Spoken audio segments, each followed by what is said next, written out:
Salam Rahayu.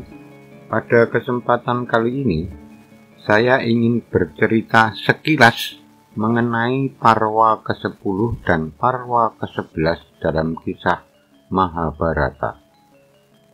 Parwa ke-10 dalam kisah Mahabharata dinamakan Sauptika Parwa atau dalam pewayangan Jawa populer dilakonkan dalam judul Aswatama Landa.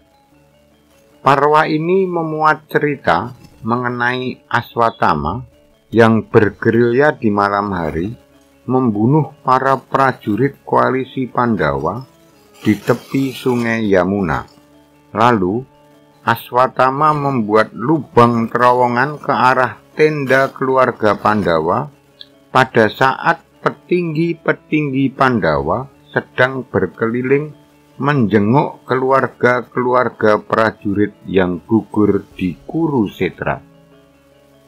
Kegiatan pembuatan lubang itu dilakukan Aswatama karena ingin mewujudkan pesan Duryudana, yaitu membalas dendam pada keluarga Pandawa sekaligus pada Banowati, permaisuri Duryudana, yang melakukan perselingkuhan dengan Arjuna yang jadi buah hati di masa sebelum jadi permaisuri Raja Astinapura itu.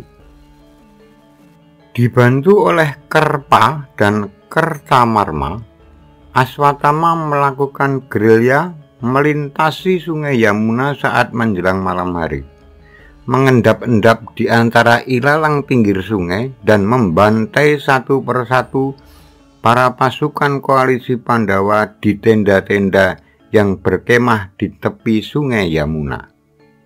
Setelah itu, mereka membuat terowongan di dalam tanah menuju tenda-tenda yang ditengarai untuk istirahat tidur keluarga Pandawa.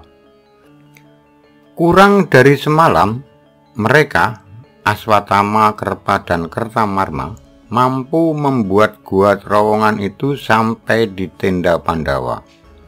Sampai di tenda Pandawa, Aswatama mencari musuh-musuh yang ditargetkannya.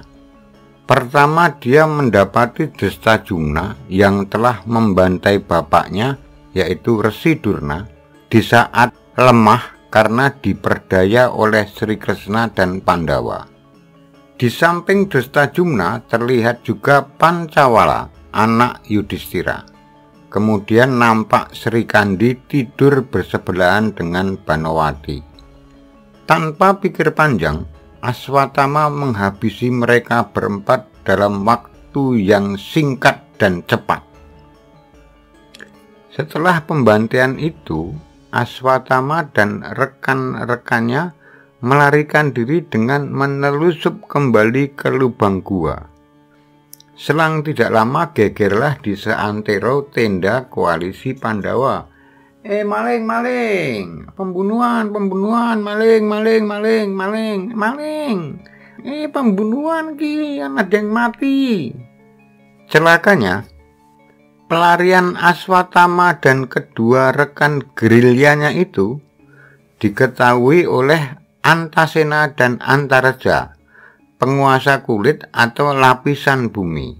Mereka berdua kemudian lapor ke bapak mereka Pandawa bahwa Aswatama yang membunuh saudara-saudaranya di tenda dan kini sedang melarikan diri ke arah padepokan Begawan Abhyasa.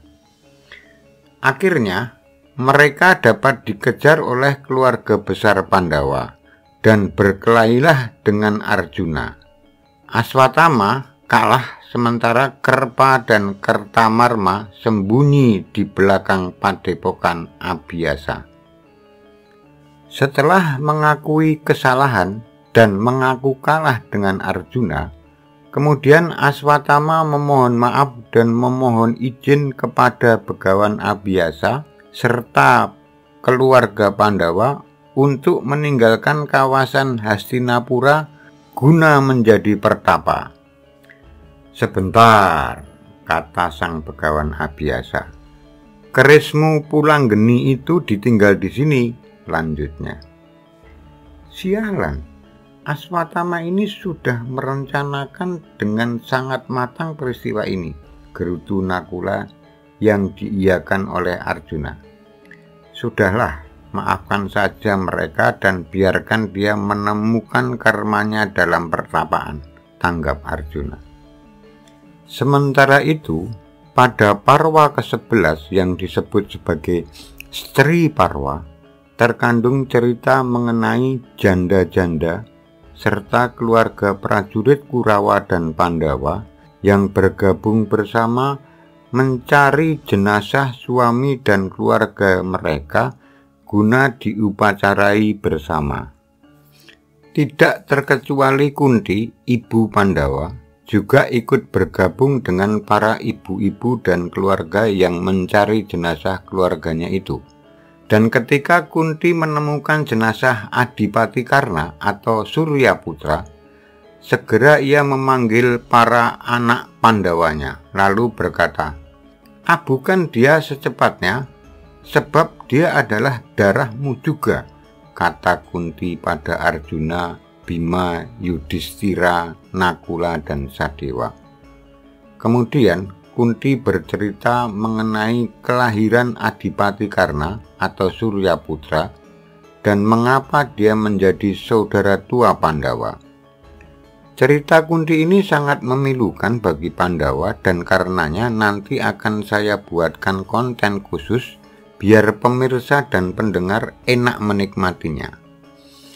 Terima kasih, sampai bertemu pada konten selanjutnya. Salam Rahayu.